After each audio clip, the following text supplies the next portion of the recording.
এখনো রেডি হওনি? যাবে না? অনন্ত তিথির দিকে তাকালো না। অনন্ত মোবাইলে আপনাদের জন্য গল্প লিখছে। কি হলো, যাবে না? অনন্ত তাও কিছু বলল না, তার দিকে তাকালোও না। এই যে যাবে না, ওঠো বলছি। তিথি গিয়ে অনন্তের কলার ধরে। ওঠ বলছি, ওঠ।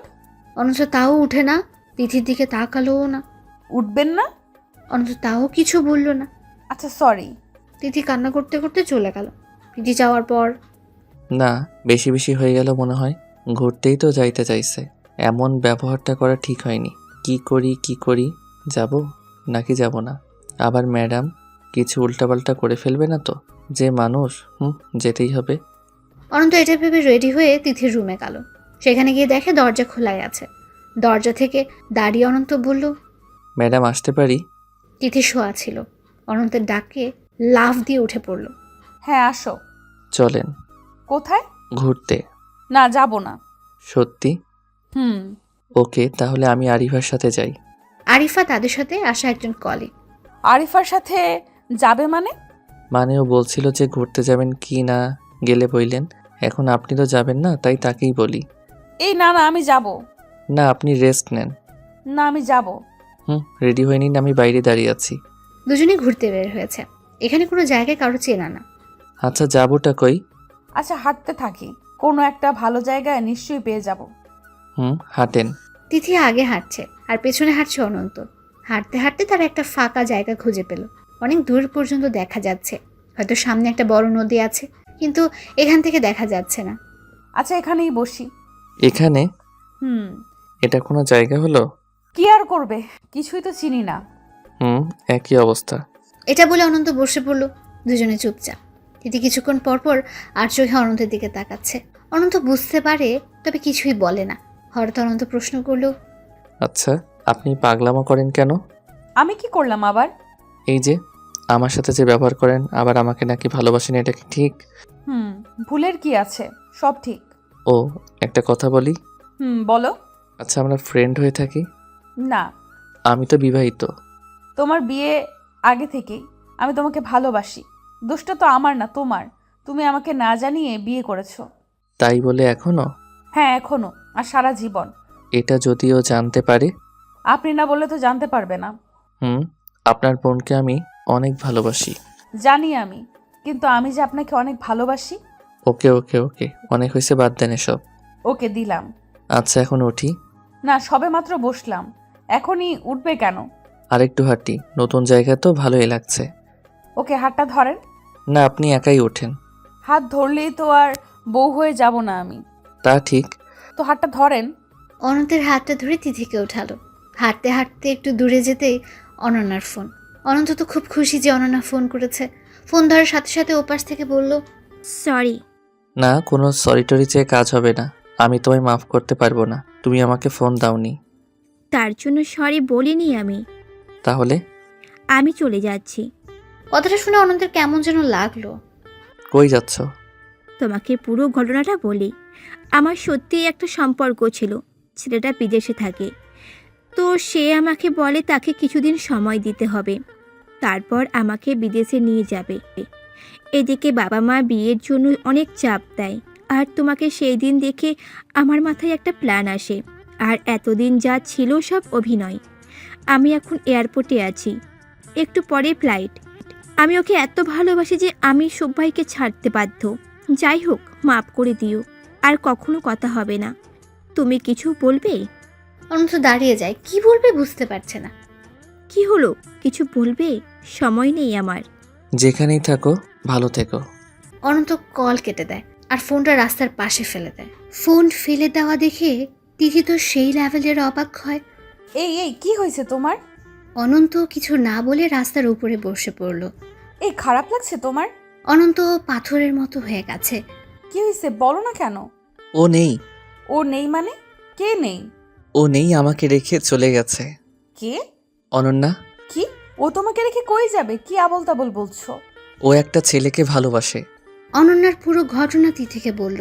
কথাটা শুনে তিথিও বসে পড়ল। ওর তো এমন কাজ করার কথা না। অনন্ত চুপ করে আছে, কিন্তু তার চোখ বেয়ে পানি পড়ছে। আচ্ছা দাঁড়াও তো, ওর বাসায় ফোন দিয়ে দেখি। আপনাকে তো বললাম ও পালিয়েছে, ওর বাসায় ফোন দিতে হবে না। ও আচ্ছা, আমি তো ওকে কম ভালোবাসিনি, আমাকে ছেড়ে চলে গেল কেন? ও যে ভালোবাসেনি সেই জন্য। এখন বাসায় কি বলবো আমি? সত্যি যা তাই বলবে, আর বলবে আমি তোমার বউ হতে চাই। কথাটা শুনে তিথিকে চড় মারে অনন্ত। আর একবার যদি এই বউ বিয়ের কথা আমার সামনে বলছেন, তাহলে আমি এই জব আর আপনাকে ছেড়েই চলে যাব। তিথি গাল ধরে বসে আছে, চটা বেশ জোরেই মেরেছে, গালটা একদম লাল হয়ে গেছে, মুখের এমন অবস্থা মনে হচ্ছে কান্না করে দেবে। এখন চলেন যাওয়া যাক। আপনি যান, আমার যখন ইচ্ছা যাব আমি, আর আমার পিছু পিছু আপনি থাকবেন না বলে দিলাম। আচ্ছা। অনন্ত বসেই থাকে, আর তিথি সেখান থেকে রাস্তার আরেক পাশে চলে যায়। একটা গাড়ি দাঁড় করিয়ে উঠতে যাবে, তখনই তিথি ভাবলো, ধুর, আমি একটা চর খেয়ে চলে যাচ্ছি কেন? হাজারটা মারলেও থাকতে হবে। ও যদি এখন কিছু করে বসে, না, যাওয়া যাবে না। এটা ভেবে আর গাড়িতে উঠল না। রাস্তার বিপরীত পাশে দাঁড়িয়ে অনন্তকে ফলো করলো। অনন্ত বারবার হাত দিয়ে তার চোখের পানি মুছছে, আর এদিকে তিথি গাছের আড়ালে দাঁড়িয়ে অনন্তর খেয়াল রাখছে। সন্ধ্যার কিছুক্ষণ পর উঠে সেখান থেকে হোটেলে চলে গেল। অনন্ত যেখানে মোবাইলটা ফেলে গিয়েছিল সেখান থেকে মোবাইলটা কুড়িয়ে নিয়ে তিথিও হোটেলে চলে যায়। অনন্ত রুমে এসে ধপাস করে বিছানায় শুয়ে পড়লো আর পুরনো কথাগুলো ভাবতে থাকলো। রাতে সে কোনো খাবার খায়নি, সকালেও সে কোনো খাবার খায়নি।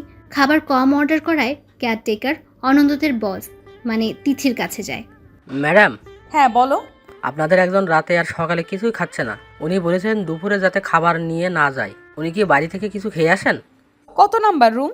724 নম্বর ম্যাম। ও তিথি বুঝতে পারলো যে অনন্তই তাহলে খাওয়া দাওয়া অফ করে দিয়েছে। আচ্ছা শোনো, দুপুরে ওর রুমে খাবার দিয়ে আসবে। উনি যে মানা করেছেন ম্যাম। আমি বলছি দিয়ে আসবে, আর উনি অবশ্যই খাবেন। Okay ma'am. তিথি গেল অনন্তের রুমে। রাতে আর সকালের খাবার খাননি কেন? এমনি খেতে ইচ্ছে করছে না। অনন্ত শুয়েছিল, তিথি আসছে তা উঠছে না। তিথি এটা দেখে একটু অবাকই হলো। তাই বলে খাবে না? না, আচ্ছা কয়দিন না খেয়ে থাকবে? না খেয়ে মরে যাব। লাথি দিয়ে বিছানা থেকে ফেলে দিব। তিথির এমন কথা শুনে শোয়া অবস্থায় অনন্ত অবাক হলো।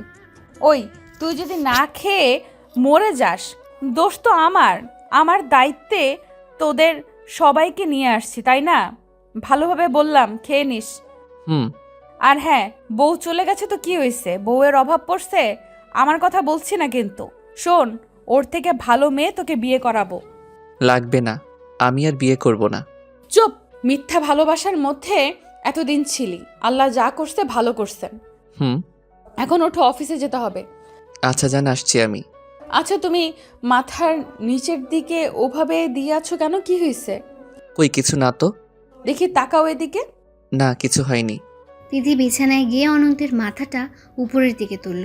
হায় আল্লাহ, এ কি অবস্থা করছো? কান্না করতে করতে চোখের 12টা বাজাইছো। অনন্ত উঠে দাঁড়ালো।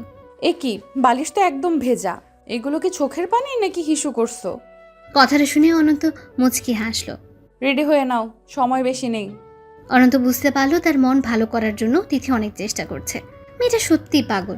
হঠাৎ করে আবার অনন্যার কথা মনে পড়তে অনন্তের মনটা আবার খারাপ হয়ে গেল। সেদিন এভাবেই দিন পার হয়ে যায়। তিথি দরকার ছাড়া অনন্তের সাথে তেমন আর দেখা করে না, তবে খেয়াল রাখে সব সময়। এমনভাবে খেয়াল রাখে অনন্ত বুঝতেই পারে না। পরদিন সকালবেলা মোবাইলের রিংটোনে অনন্তের ঘুম ভেঙে গেল। অনন্ত উঠে দেখে তার বালিশের নিচে একটা নতুন মোবাইল ফোন বাজছে। অনন্ত হাতে নিয়ে দেখলো তার বাবা ফোন করেছে। অনন্ত তো সেই অবাক, তার সিমটাই মনে হয়। অনন্ত তাড়াতাড়ি ফোনটা রিসিভ করলো। হ্যালো বাবা। হ্যাঁ, তোর নাম্বার গতদিন অফ ছিল কেন? বাবা, ফোন হারিয়ে গেছে। ও আচ্ছা, শোন, কীভাবে যে বলবো তোকে। বাবা, জানি আমি আপনি অনন্যার কথা বলবেন। হুম। ও যাওয়ার আগে আমাকে সব বলে গেছে। তোর মা তো তোর জন্য টেনশন করছে অনেক। কই, মার কাছে ফোন দেন তো। তোর মা এখন ঘুমাচ্ছে। আচ্ছা, তাহলে ডাক দিও না, পরে কথা বলবো। আর হ্যাঁ, আমি ঠিক আছি, কোনো চিন্তা কইরেন না। আচ্ছা ঠিক আছে, সময় মতন খাওয়া দাওয়া করে নিস। আচ্ছা বাবা। বাবার সাথে কথা বলার পর অনন্ত ভাবলো নিশ্চয় এটা তিথির কাজ। অনন্ত উঠে তিথির রুমে যাবে, তখনই উঠতে হবে না, আমি জানি। আপনি এখন আমার রুমেই যাবেন। তিথি ভেতরে আসতে আসতে বলল কথাটা। এই ফোন কার? আপনার। আমার ফোন এটা না। আমার ফোন লাগবে না। আমার সিম পেয়েছেন? কোথায় আপনি? সেদিন আপনার ওই ফোনটা আমি যেইভাবেই হোক সংগ্রহ করি, তারপর দেখি ফোনটার যা তা অবস্থা। আর তাই ভাবলাম আপনাকে একটা গিফট দিই, এই জন্যই ফোনটা দিলাম। থ্যাঙ্কস। সিমটা আমি রাখলাম, আপনি ফোনটা নিয়ে নেন। আমি একটা ফোন কিনে নিব। বন্ধুরটা গিফট হিসেবে রাখা যায় না? তখন অনন্ত ভাবনায় পড়ল। কি নিব নাকি নিব না? ওকে ওকে, পর মানুষের এটা নিতে হবে না। দেন আমার ফোনটা আমাকে দেন। না থাক। তিথি এত খুশি হয় যে মনে হয় এখনই লাফ দেবে। ম্যাডাম, আমাদের আজকে কয়টা পর্যন্ত ট্রেনিং? 4টা। তার মানে আজ আসতে ভালোই লেট হবে। হ্যাঁ। আচ্ছা আপনি যান, আমি রেডি হয়ে নিচ্ছি। ওকে, তাড়াতাড়ি। কাল কিন্তু লেট করেছো। আজ লেট হবে না। অনন্ত রেডি হয়ে সবার আগে বাইরে এসে অপেক্ষা করছে সবার জন্য। সবাই এসেছে কিন্তু তিথি ম্যাম আসছে না। অনন্ত ফোন করলো, ফোনটাও রিসিভ করছে না। সবাই অনন্তকে পাঠিয়ে দিল, কারণ সবাই জানে তার সাথেই তিথির বেশি মিল। অনন্ত তিথির রুমের সামনে গিয়ে দেখে ভেতর থেকে দরজা আটকানো। তিথিকে ডাকাডাকি করেও কিন্তু কোনো সাড়া পাওয়া গেল না। কয়েকবার ডাকার পর অনন্ত বুঝতে পারলো নিশ্চয়ই কিছু একটা হয়েছে। অনন্ত কয়েকবার দরজায় জোরে ধাক্কা দিতেই দরজাটা খুলে গেল। ভেতরে প্রবেশ করে দেখে তিথি মেঝেতে অজ্ঞান হয়ে শুয়ে আছে। অনন্ত তাড়াতাড়ি পানি নিয়ে তিথির মুখে ছিটিয়ে দিল। ম্যাডাম ম্যাডাম ম্যাডাম উঠেন, এই যে ম্যাডাম উঠেন। অনেক ডাকাডাকির পর তিথি চোখ খুলল। কি হয়েছে, এভাবে পড়ে আছেন যে? এই তো মাথা ঘুরে পড়ে গেছিলাম। শরীর খারাপ আপনার? জানি না, হঠাৎ করেই এমন হলো। তিথি উঠতে যাবে তখন আবার পড়ে গেল। এবার অনন্ত কোনো রকমে ধরে ফেলল। তিথি আবার জ্ঞান হারালো।